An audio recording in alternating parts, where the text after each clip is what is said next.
Good afternoon from New York. Good evening here in the Middle East. I'm Michal Divon and you're watching The Lineup.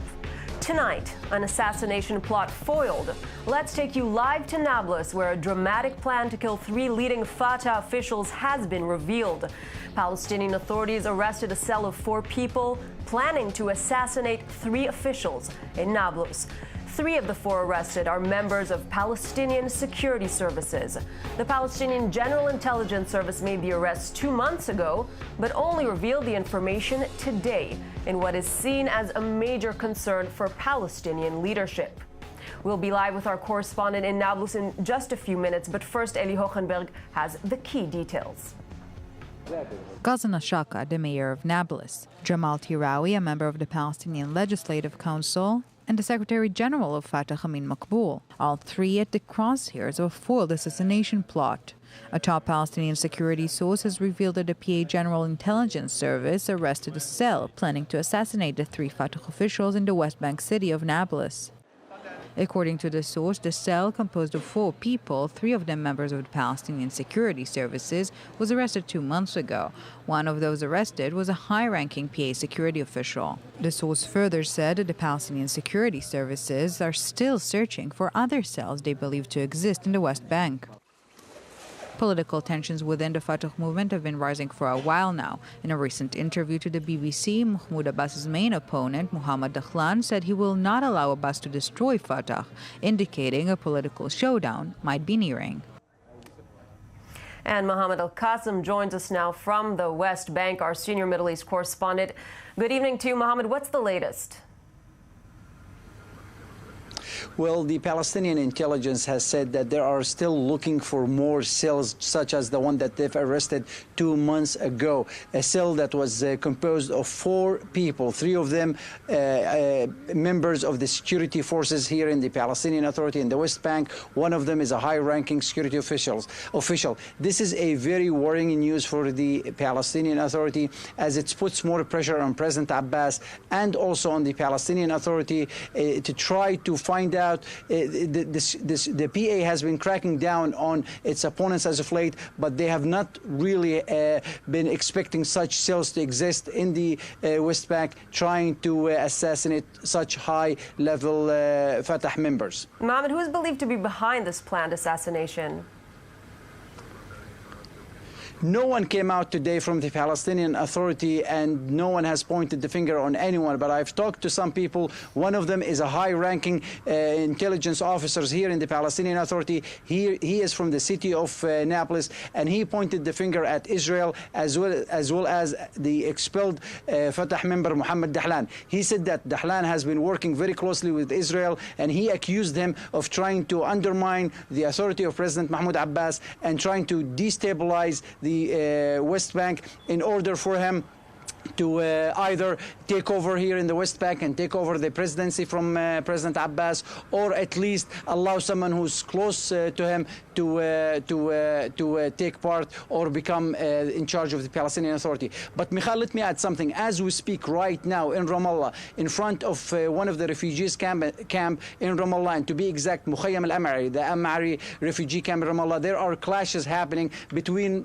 loyalists to Dahlan and the Palestinian Authority. There, we have gotten news from our sources in Ramallah that the Palestinian Authority security forces have used tear gas canisters as well as live bullets in trying to disperse some of the demonstrations in Al-Am'ari camp in Ramallah. This is not the first time that this specific camp has seen riots and clashes between it and the Palestinian security forces, as some meetings have been planned in the refugee camp to those who are loyal to Dahlan, or at least those opposed to President Abbas, and the security forces has been trying to stop these meetings from taking place. Mohammed Al-Qasim, thank you very much for this in Ramallah. And here in studio is Gonen Ben Yitzchak joining us, a former Shin Bet agent.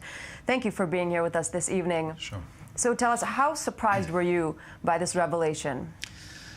I don't know much about this plot to assassinate President Abbas or others in the Palestinian Authority, but I do think that now we're watching live the end of President Abbas' era.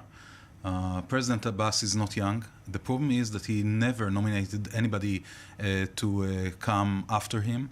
And we know that there is lots of tension between supporters of the Khalan, as Mohammed al-Qassem said, and President Abbas, or others that think that they would come after President Abbas. So do you see this as a power struggle for what will happen after Abbas's reign? Yes, and the reason why among Palestinians or the Palestinian Authority they accuse Israel, well, first of all, they always accuse Israel, but it is known that the defense minister, Mr. Lieberman, has a strong relationship with the Khalan.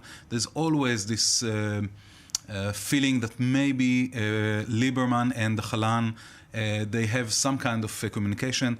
They have the same sponsor, which is Mr. Martin Schlaff in Vienna.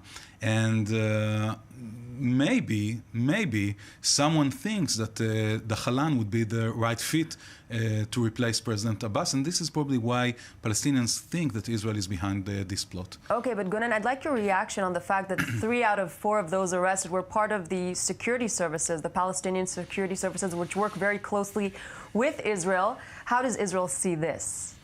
Well, I was looking very closely about what the Palestinian security force is doing for the last few weeks. They had several arrests all over the West Bank, in the Ramallah area, in Nablus, in Jenin. Some of the members are Hamas members that tried to make some terrorist attacks. Some were Jihad Islami. So we are still working very closely with the Palestinian security force. And you don't think this will affect in any way the cooperation? I don't think it's going to affect, and especially if there is any kind of cooperation between the defense minister and other parts of Palestinian security forces. I don't think this will affect Israel in any way. All right, Gonen Ben Yitzhak, thank you very much for weighing in. We're going to now go live to Ramallah, where Dr. Mustafa Barghouti joins us now, a Palestinian parliamentarian. Thank you very much for your time this evening. How worrying is this for the Palestinian Authority? Well, it's worrying for the authority, worrying for the people themselves, because if such conspiratorial acts happen, then this is a very serious risk, because the aim of such activity is to undermine the stability and to engage in promoting internal fights between Palestinians, and that's exactly what we don't need. And is this pointing at a loss of leadership? Sorry? Is this pointing at a loss of leadership within the Palestinian Authority? I didn't get your question. Can you repeat it, please? Do you think this expresses the loss of leadership and the loss of the support by the people if this is now happening and able to happen in the West Bank? No, not in this particular case. I don't think this is the reason for such an act, but it reveals that maybe certain external forces who are interested in creating chaos in Palestine and within the Palestinian ranks, because the Palestinians are rejecting and refusing bad deals.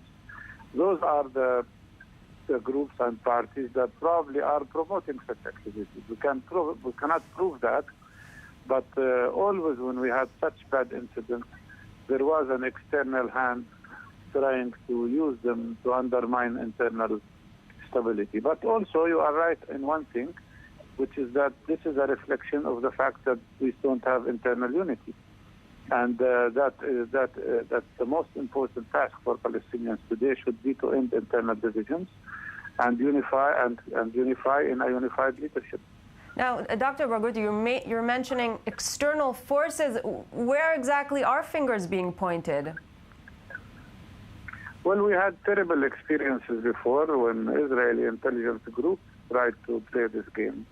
But that doesn't negate also the possibility that some other countries could be doing that. So we have to also consider these matters, and at the same time, it could be internal. So it is very important that investigation is finished and that investigation is done fully and completely.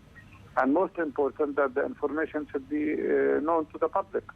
Transparency is very important. I should also add that there were several occasions when certain leaders were attacked, and up till now it wasn't revealed who did it, or even when there were suspicions that there were certain people involved in that, they were not brought to court.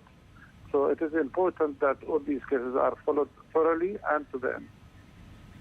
Dr. Mustafa Barghouti, thank you very much for weighing in and joining us this evening.